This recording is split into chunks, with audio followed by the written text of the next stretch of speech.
everybody, and welcome to yet another exciting episode right here on Mindset Learn Extra. I'm very happy and excited to be here with you because I go by the name of Pumi, and yay, finally I'm here. Guys, it's a Tuesday, and do remember that today we are doing physical sciences. Greetings, I'm sure that you are ready because we do have our awesome and exciting teacher. It is, of course, Tracy. Hello, Tracy. Hi, Pumi. Welcome, everyone. Grade 10s, we're going to be looking at the electromagnetic spectrum today. It's a fantastic idea and a spectrum, a broad spectrum, which has a huge amount of uses. So just the very fact that you can see me includes plenty of electromagnetic spectrum waves, and we're going to be doing lots of discussion about those today. So do pay attention. This work continues in grade 11 and grade 12. It's incredibly important. So, should we take it away, Pumi? Oh yeah, we will do.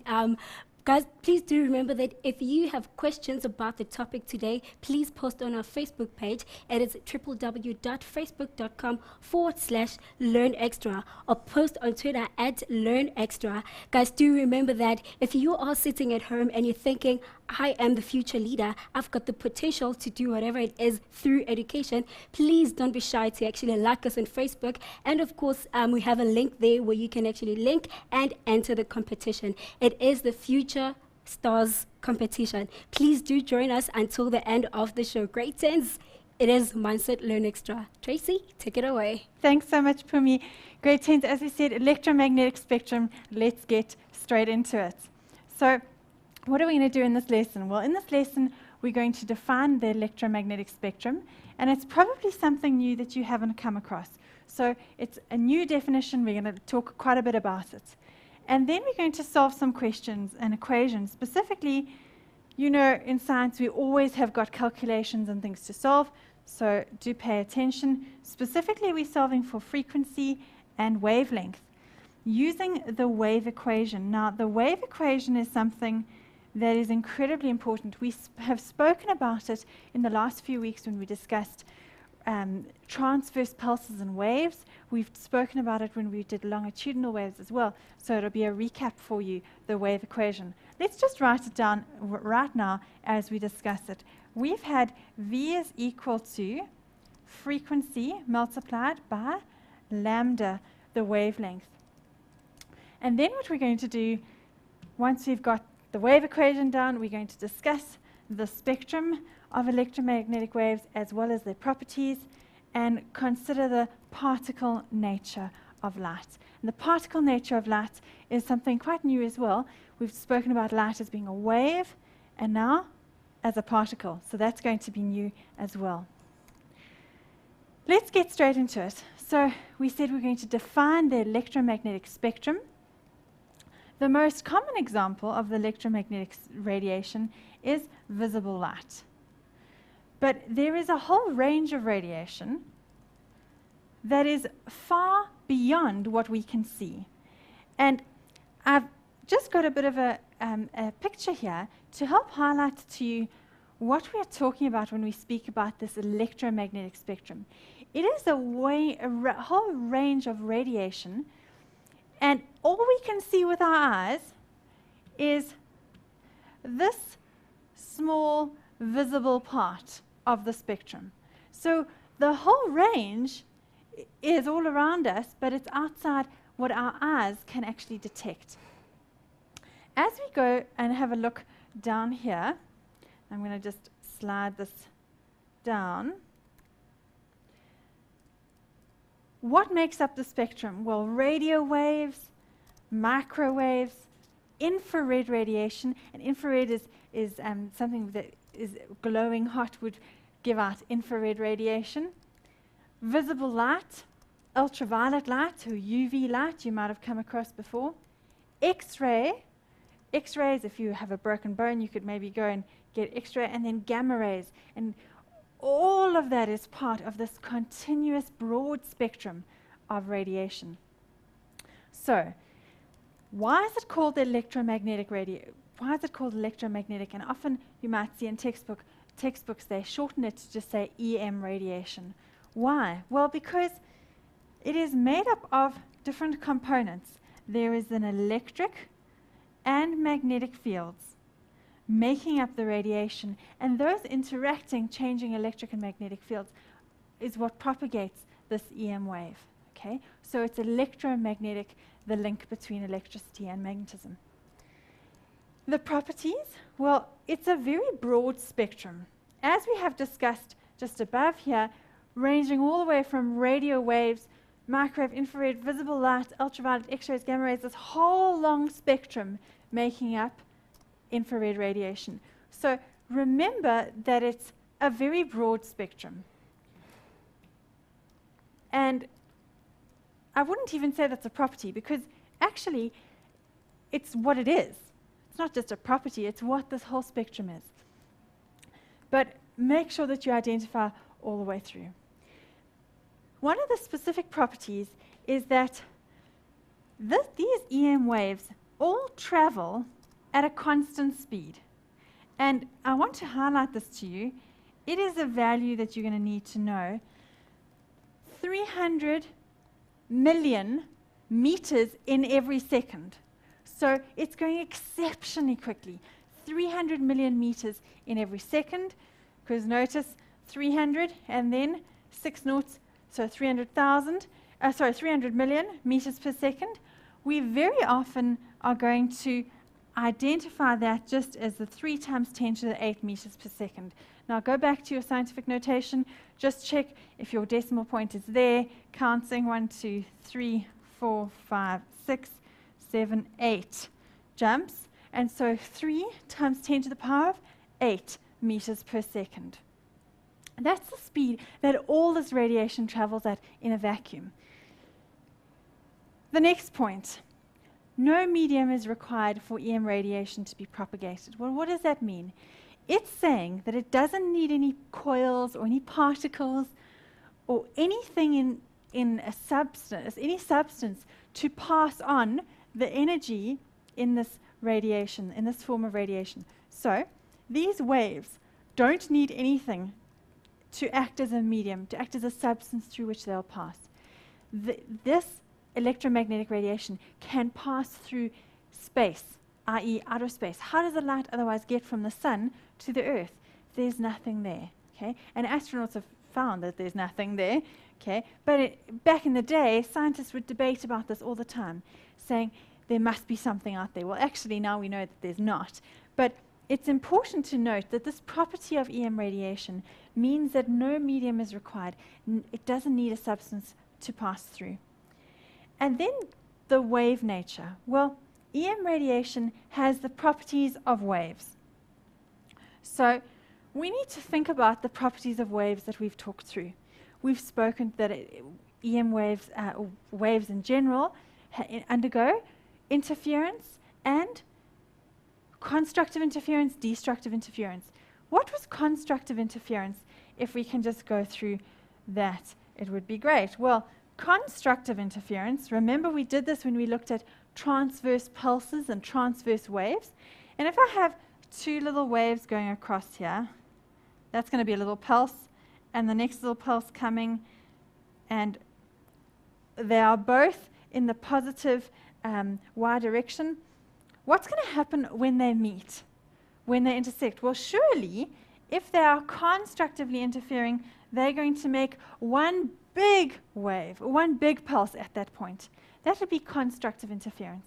What would happen if the one was a pulse in the positive direction and the one was a pulse in the negative direction? Well, when they meet, they're going to cancel out. And so you could have this upward and downward, but actually they're going to completely cancel out and just have no displacement of the medium at that point. So if that's a property that we've already discussed that waves have, okay, and we observe that property with EM waves, with EM, the electromagnetic radiation, well then surely the electromagnetic radiation must be a wave. It must have wave-like properties. And that's what something that scientists have argued about for a long time and said, well, surely if it has the properties of waves, it undergoes constructive and destructive interference as well as some of the other wave properties that you haven't yet discussed. Okay, some of them would be diffraction, bending around a barrier. Some of them would be of all these various types of properties of EM radiation. Well, surely if they've got the properties of waves, then there must be a wave. Well, that is true, but what about the next observation? Is that EM radiation also has a particle nature, the ability to behave like a particle. How does it do that? Well, one of the ways, and this is something you're going to do later on in your course, one of the ways is that it gives a packet of energy to electrons in a metal. It's called the photoelectric effect, and allows those electrons to be emitted from the metal. So surely if it's carrying a little bundle of energy, then that photon, that little packet of energy, that light or the radiation is acting as a particle. And so this is something that scientists have weighed up for centuries, for a very long time. Specifically in the last few hundred years, more recently, we've agreed that light has both wave-like particles and particle-like properties. So we call it the wave-particle duality. Okay, so it means it's both. A dual means two. Okay, so you've got wave-particle duality, the both together acting, behaving. Notice that it would show only one or the other property, depending on the kind of experiment that we perform. So if we're performing an experiment where we're investigating constructive or destructive interference, then we're going to be investigating a wave-like experiment, because those are properties of waves. If we're investigating a particle-like experiment, we'll be investigating the particle nature of light. We can't observe both of them at the same time, but we can observe that there is this wave-particle duality. Both of them exist. Notice one cannot test the wave and particle nature at the same time. So that has been something that's held scientists up in terms of their discussions about it. The particle of light, a particle of light is called a photon. If you think about it, you've taken a photograph and captured the image of the light that was present at that moment. So photo would refer to light. Photosynthesis is the ability to synthesize and make food for a plant. Okay? The ability of a plant using chlorophyll and light energy from the sun. So photo would refer to light. So a photon is a particle of light. Let's go across to the next page and talk about how electromagnetic radiation is produced. Well, if a charge accelerates, it emits electromagnetic waves.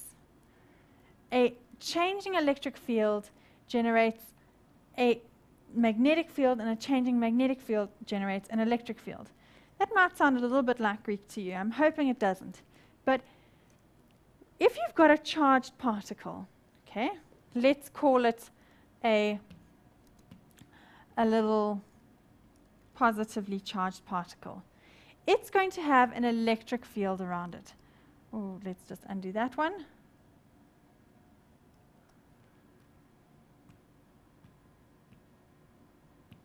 There we are. Positive. It's going to have an electric field surrounding it. But if that particle is now caused to move, and specifically to accelerate, it's going to have a changing electric field around it. But what scientists have discovered, and specifically it was a guy called Ørsted, he had electricity, they were just starting to discover and develop electricity, and he had this electric current passing through a wire while he was setting up a demonstration. And he happened to have some compasses around, and while he switched on and off the electric current, what was happening was he noticed that the compasses twitched. They moved in different directions. They experienced a magnetic field, and because of this changing electric field. And what he's noticed is that this whole new field of study called electromagnetism, the idea that an electric current and a magnetic, or an electric field and a magnetic field interact with one another. And so a whole new study called electromagnetism came about. And we unfortunately can't get into that. It's coming in your grade 11 work. But specifically, we speak about mutual induction. And this is mentioned here. I've got a picture coming which will help to illustrate this. But the idea is that if you have a changing electric field, it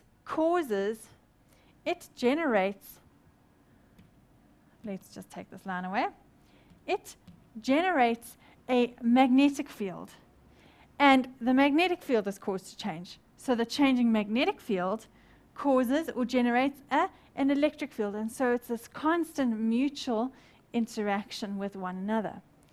EM waves propagate or move through when an electric field, E, oscillating in one plane produces a magnetic field oscillating at a plane at right angles to it, which produces an oscillating electric field, and so on. Now I want to jump down and show you the picture, because I think that will help you. This blue line is indicating the electric field. And notice that it's changing. It's going and then up and then down, and it's oscillating, repeating pattern, okay? While it does that, it's producing a changing magnetic field.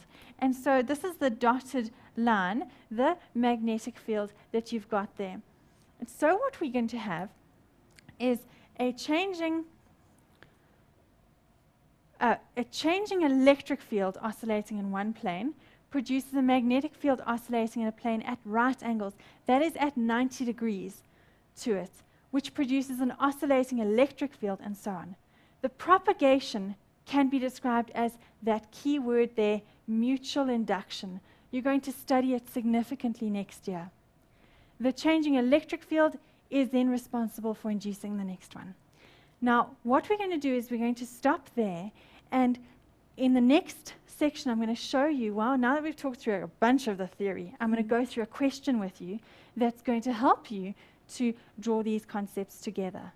All right. Oh, yes. Thanks, Pumi. Wow, thank you so much, Tracy. Guys, please do get your glass of water and tell your friends to tune in as well, because when we come back, Tracy will be answering your questions as well, and you're carrying on with the topic today. Let's take a break.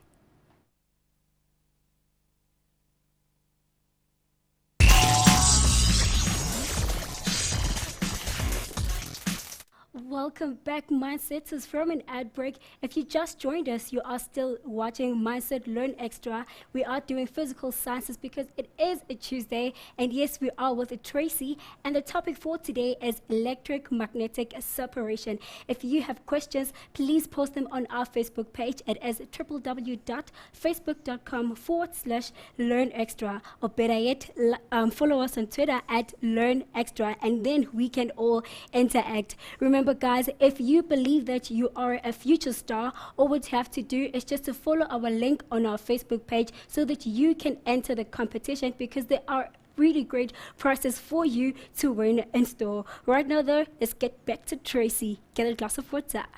Tracy. Thanks so much, Pumi. Right. So what we're going to be doing grade 10s now is we're going to be looking at a question about this electromagnetic spectrum. And I want to just point out to you this last idea that EM radiation travels in a vacuum, i.e. empty space, at a speed of 3 times 10 to the power of 8 meters per second. Now we're going to use that in a moment. It's an incredibly important value. It will be on your data sheets if you get data sheets, and it's a very, very important value. So important that we actually give it a letter to represent it in equations. It's given the letter C, and it's 3 times 10 to the power of 8 meters per second. So let's get straight into a question. Question 1. The electromagnetic wave has a wavelength of 445 nanometers. Calculate the frequency of the wave. So immediately, before you do anything else, start with writing a list of the information that they give you. So what have we got? We've got the wavelength is equal to 445 nanometers. Now it's important to know what nano means, okay? That little N symbol is actually standing for times 10 to the power of negative 9. So I'm going to rewrite it is equal to 445 times 10 to the negative 9 meters. Okay, I have substituted in what the prefix means. Now we asked to calculate frequency. Frequency equals question mark. You might say, well, I've only got one piece of information, and let me write my equation. That's the next thing I always do. I've got V is equal to frequency times lambda, and I'm writing the lambda up there. Well, what does it mean? What have we got? I've certainly got this value.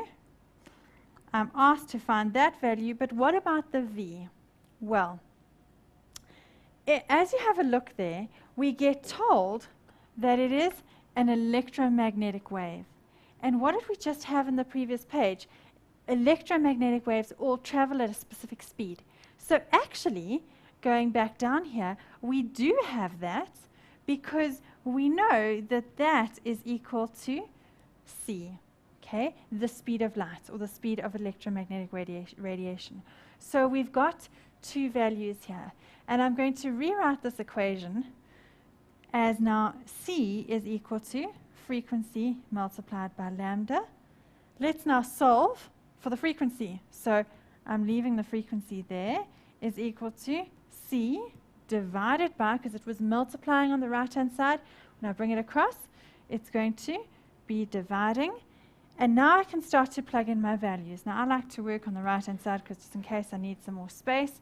And so I have here c over lambda is equal to, well, what is c? I know that value. That value is 3 times 10 to the power of 8 meters per second. So 3 times 10 to the power of 8 divided by, well, what was lambda? Let's go back and check. We had here the wavelength lambda is equal to 445 times 10 to the power of negative 9. So 445 times 10 to the power of negative 9. Let's get our calculator out. And we have 3 times 10 to the power of 8 divided by 445 times 10 to the power of, it is negative 9. Let's check that. It's 6.74 times 10 to the 14, positive 14. Let's go back and write our answer. 6.74 times 10 to the power of 14. Now what would my unit be? My unit must be in hertz because I was dealing with frequency. And frequency is always measured in hertz. Do you recognize how this wave equation is carrying through into electromagnetic radiation? And we said it was such an important equation. Let's continue onto the next page as we look at some more key concepts.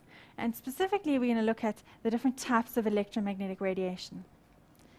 EM radiation is classified into types according to the frequency of the wave. That's very important. These types include in order of increasing frequency. So that means from smallest frequency all the way to the side to highest frequency. Okay? That's in order of increasing from small to big. Of increasing frequency, starting with radio waves, then microwaves, infrared radiation, visible light, ultraviolet radiation, X-rays, and gamma rays. So I've got a picture on the board which I'm hoping will help you. It is in many of the textbooks, and I'm hoping that you're going to spot that this is a continuous spectrum. So as you look at it, we're going all the way through. Now, I don't want to draw all over the page, so let's just take that little bit away. But let's talk a little bit about this. The first block talks about whether it's able to penetrate the Earth's atmosphere. You know that the atmosphere protects the Earth and all those gases, and it also protects and allows only certain types of radiation into the Earth's atmosphere. Much of the radiation is would be reflected off the atmosphere. So the radiation types, radio waves, microwaves, I'm just going to go through those quickly. Gamma rays. And then the next line we've got is the wavelength. This is the wavelength, and I want us to consider that. You've got this page if you want it. The idea is that the wavelength is also indicated in this little sketch. It's just a sketch, it's not to scale, but the idea that the wavelength for radio waves is 10 to the power of 3. That's a very, very long. That 10 to the power of 3 would be a kilometer. Radio waves can be a kilometer long in length. Can also go down to meters, but that's the type of scale we're working with. Microwaves, on the other hand, would be 10 to the power of -2, so that's going to be on a centimeter scale. And you can see that's around about the size of maybe a small butterfly. Okay? Infrared radiation, 10 to the power of -5, in terms of wavelength, the distance of one complete wave, would be pretty much about the size of the point of a needle. Okay? Very tiny. And then visible light, about the size of little microscopic organisms, protozoans there. Ultraviolet would be on a molecular scale, so tiny, tiny molecules.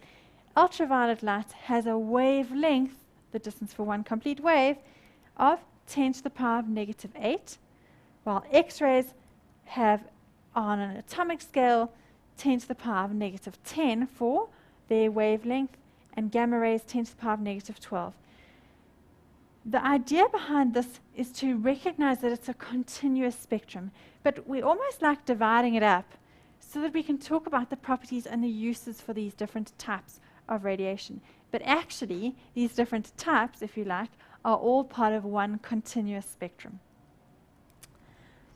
Notice the frequency is starting small, going to very long there. Notice that the human eye, we started with this right at the beginning of our talk, the human eye is sensitive to only a very small part of the frequencies, of all the possible frequencies. We can only detect this visible part of the spectrum.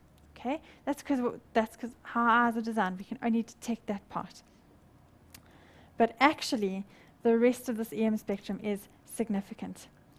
A full set, the whole thing, is called the electromagnetic spectrum. Big, important word.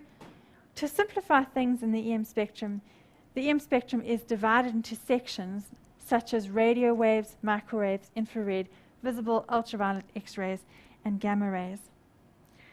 As we go to the next page, we're going to have quite a number of the uses. But before we do, I want you to notice that this is a continuous spectrum. It doesn't have any gaps. There's no break-even point between radio waves and microwaves. Okay?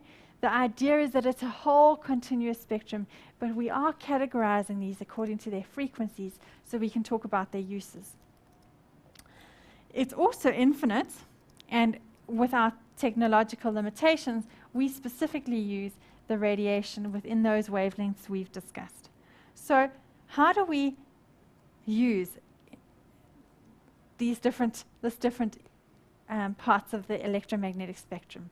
And it's important that you notice quite a number of these uses. It's part of your general understanding, so let's go with it. Well, radio waves. The fact that you can hear me now in your through your TV, this radio and television broadcasts would be broadcast via radio waves. You know that you would tune into a radio station and you would tune into a specific frequency, okay? That's part of the electromagnetic spectrum. Microwaves. You can heat food in a microwave.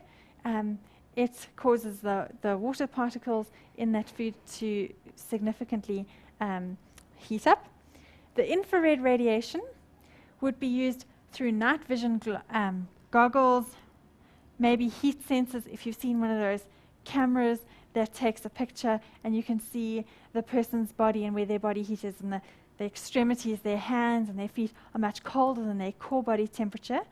Sometimes you might see those types of images, maybe in movies, the infrared goggles where they wear these and they can tell, using these night vision goggles, they can pick up where the bodies of heat are, which is picking up infrared radiation. And then heat treatment. Some light bulbs have been designed to emit infrared radiation specifically for heat treatment for illnesses. Visible light. Well, this is the part we can see. So it's used by us to observe our surroundings. Ultraviolet light can be used to detect forgery. They can pick up the specific markings in money to detect forgery. X-rays would help to identify broken bones. And gamma rays are used to sterilize medical equipment and for other uses of sterilization. But it's a very, very, very dangerous form of radiation. So as we go through, different frequencies have different degrees of penetration. Now, that's an important word. It's meaning if something can pass through it. Okay? So radiation with higher frequency have higher degree of penetration, can pass through something much deeper than those with low frequency. So let's have a look at the human body as our object. Well, visible light reflects or bounces off, sorry, that's a bit of a squiggle, bounces off the surface of the skin, and you can see the screen is not playing the game with me today. Ultraviolet light can pass through and damaging the underlying layers of the skin. So it can penetrate deeper than just the surface. Okay? It can get into underlying layers of the skin and leading to possible skin cancer. And we need to be very cautious because just being out in the sun, part of the spectrum that we get is the UV light. And that can cause our skin to burn and possibly lead to problems later on. X-rays. Well, X-rays penetrate much deeper. Okay? X-rays penetrate through soft tissue and give us an image of the bone structure underneath. So if there's a broken bone or if there's some kind of problem, doctors can detect what the issue is underneath those layers of the skin. So notice we have reflecting off, penetrating through, and then penetrating even deeper. The idea that different radiation have different degrees of penetration. The higher the frequency, the higher degree of penetration. Let's look back at the spectrum on the previous page. Which would have the highest degree of penetration?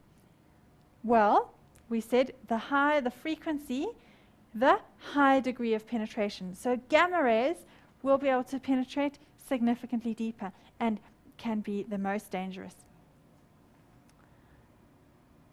Let's finish off the bottom here. Sorry, we need to go to the previous one. I'm jumping backwards instead of jumping forwards. What we're going to do now is discuss some questions. And specifically, before we go into the questions, we want to speak a little bit about energy. And I think we're going to do that after this break. So, Pumi, I'm going to hand over to you in a moment. I'm going to take a short break. And grade 10s, when we come back, we're going to talk about energy and deal with lots of questions. So please do post me your questions. Oh yes, guys, please do post those questions on our Facebook page, www.facebook.com/learnextra. See you after this.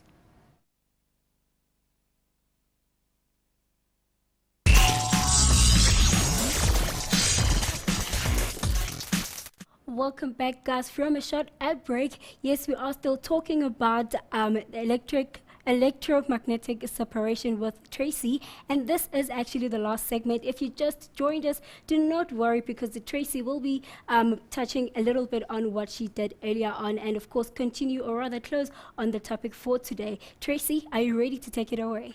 I'm ready, Pumi. Let's get going. Grade 10s. We were speaking about frequency and high frequency, low frequency. I saw a question on Facebook now about gamma rays and why gamma rays have a low wavelength.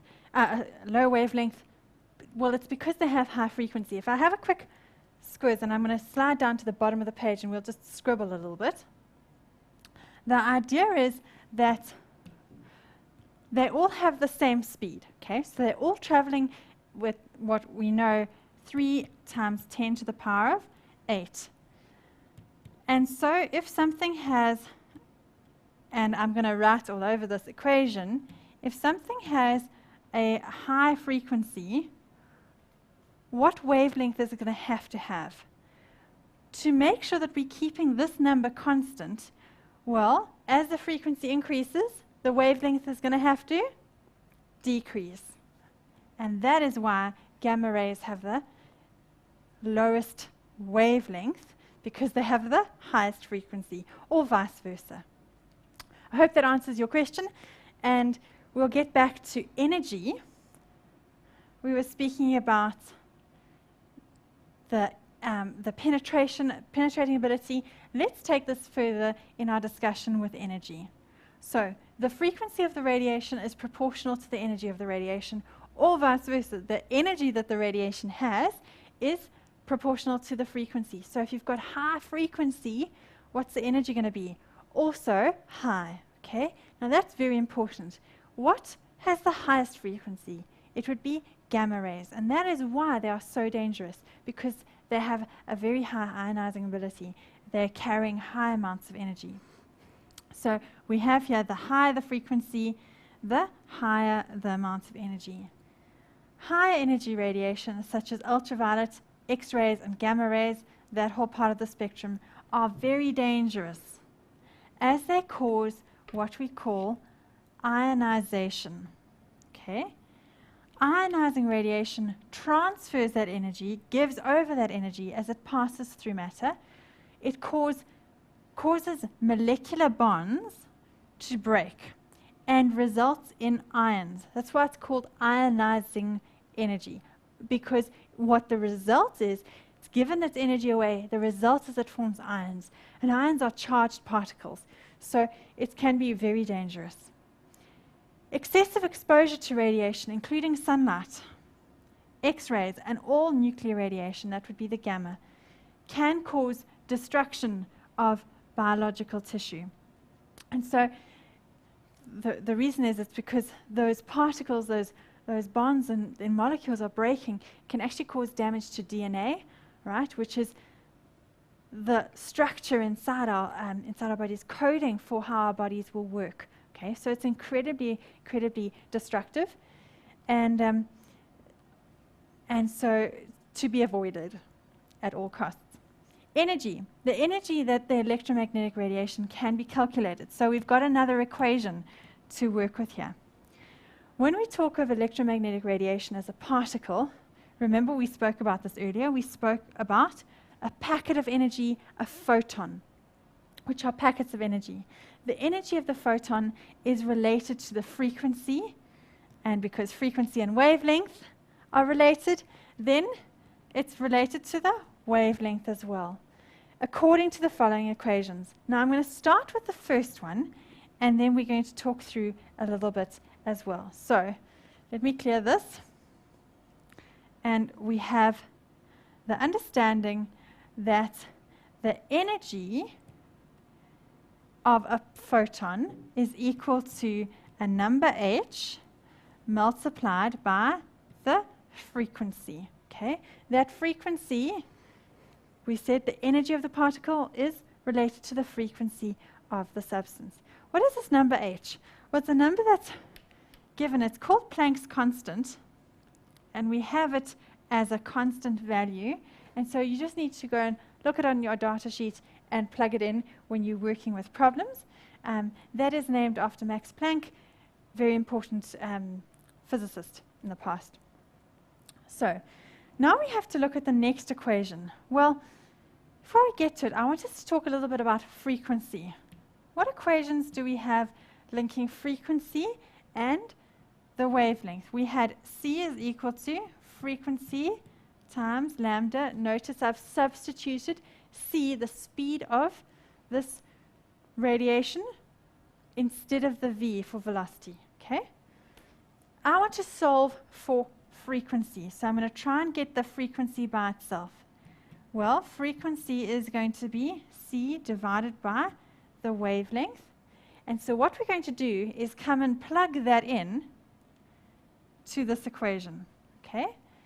And so we're writing E is equal to H multiplied by C divided by lambda, the wavelength. Okay? So now we have these two equations, whether you get given a value for the frequency or whether you get given a value for the wavelength. You can work out the energy of this particle, and the energy would stand for E. Two constants you've got, H, Planck's constant, C, the speed of the radiation. Let's go and tackle these with regards to some questions. Okay? So, I've thrown in a few questions here. Question 2. What is the energy of a photon? So, immediately I'm starting my list, and my thought is energy is question mark. What is the energy of a photon with a frequency of that? So, frequency is equal to, what is that? 13 terahertz. Now, I specifically chose this question because I want to talk to you about your prefixes. You need to go and learn them, okay? Tera, the capital letter T. You might have heard of a terabyte, okay, in terms of computers. You might have space on your computer. A tera stands for, let's give myself some more space, 13, just undo that, 13 tera stands for times 10 to the power of 12 hertz. Okay? The energy of a photon of light with a frequency of 13 terahertz.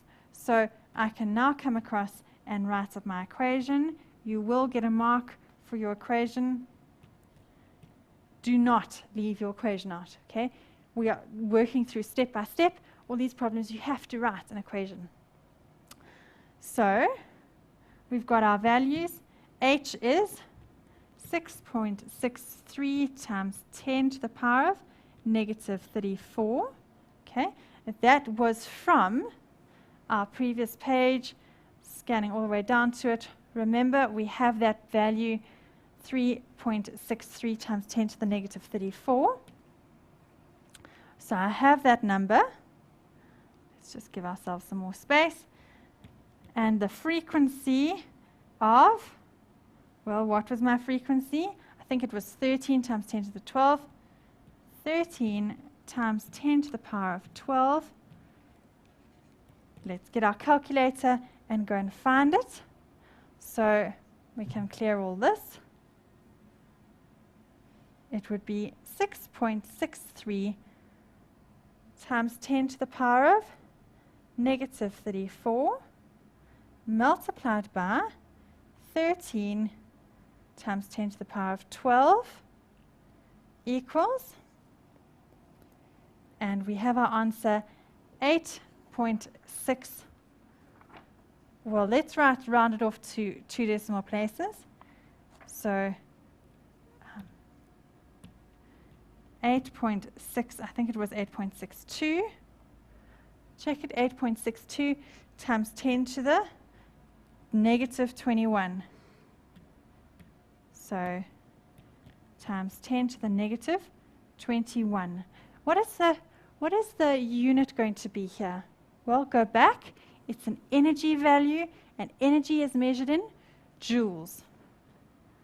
So energy measured in joules. I think we've got time for one more question. So let's tackle it. Now, this is a bit of a long question, and I specifically want us to do it together.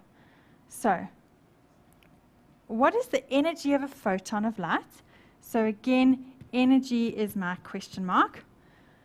With a wavelength of 532 nanometers. And I'm going to call that part A, because then they say, and one with a frequency of 13 gigahertz, and which is the longest wavelength. So let's tackle this as part A. And once again, I need to write out what this wavelength means. Well, 532, that looks like a bit like an 8 for a moment. 532 nano means times 10 to the power of 6. Oh dear.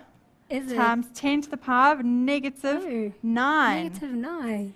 And nano is quite easy to think about it because nano sounds like 9. So the it's two easy to ends, remember. it's an easy one to remember. Very, very important that you go and learn those prefixes, because if you don't have the prefix, your calculation is going to be That's totally out. Very important. Yeah. Okay, so let's plug in this equation. We have E is equal to, what was it? E was equal to hc over the wavelength lambda. So now I get to put my values in. H for Planck's constant. So 6.63 times 10 to the negative 34 multiplied by C stands for the speed of light. So I'm getting that 3 times 10 to the power of 8 from my calculator, from my data sheet, and then plugging in wavelength 532 times 10 to the power of negative 9. Now, we've got lots of exponents here. We've got lots of powers of 10, I should say. So lots of scientific notation. Go back and make sure that you can work with scientific notation, particularly on your calculator. So let's clear these values and write them in. I'm going to do them in brackets so we can just keep track. Times 10 to the power of negative 34. Okay? That was Planck's constant. Now let's go with the next one. 3 times 10 to the power of 8. Right? And then we're dividing that by 532 times 10 to the power of negative 9. And I think that's it. So we have our answer there. 3.74 times 10 to the negative 19. So our value here, let's just give ourselves some more space. 3.74 times 10 to the negative 19. I'm just going to go back and check the number perfectly. That's it. Times 10 to the negative 19. And as I come back here, I need to give a unit. Okay, any number, you have to have a unit. What's our unit going to be? Well, this is an energy value, so must be in joules, and that is my final answer. Okay, but that was only part A of the question. The next one, the frequency of this one. So this is part B. We get given one with a frequency of 13 gigahertz. And this is exactly the same as the previous question I did with you. So I'm not too worried if we don't have the time to do it. The idea, you would have to start there with giga. Okay? Gigahertz, what is that? Let's go down and write something here. Well, frequency is 13 gigahertz. HZ. What is that going to equal to? It's going to equal to 13. Giga stands for times 10 to the power of, check it, positive 9, okay, hertz. And so you can continue your equation. E is equal to H multiplied by F. The idea behind this is that you just need to be able to interpret what the question is asking you and then plug into your values. Okay. Now the last part of the question, Now, Tracy, this is very exciting and very interesting. Unfortunately, we do not really have much time to continue. Yes. I want to just mention this idea of the longer wavelength, okay? That is the last part of the question, and you need to make sure that when you do answer this, you go and work out the longer wavelength. There's an equation for it, and the equation, C is equal to lambda times frequency. So you could work that out, okay? Grade 10s, I hope this has been really helpful for you. Good luck, and I'll see you next time. I'm sorry to cut you, Tracy, but do remember, guys, that Tracy is going to be here next week, same time, same place, right, Tracy? Same time, same place. Same time, same place. Guys, remember, we still have another show to do with you from 5 until 7. Please do stay tuned for that. Right now, thank you for watching the show. Bye-bye.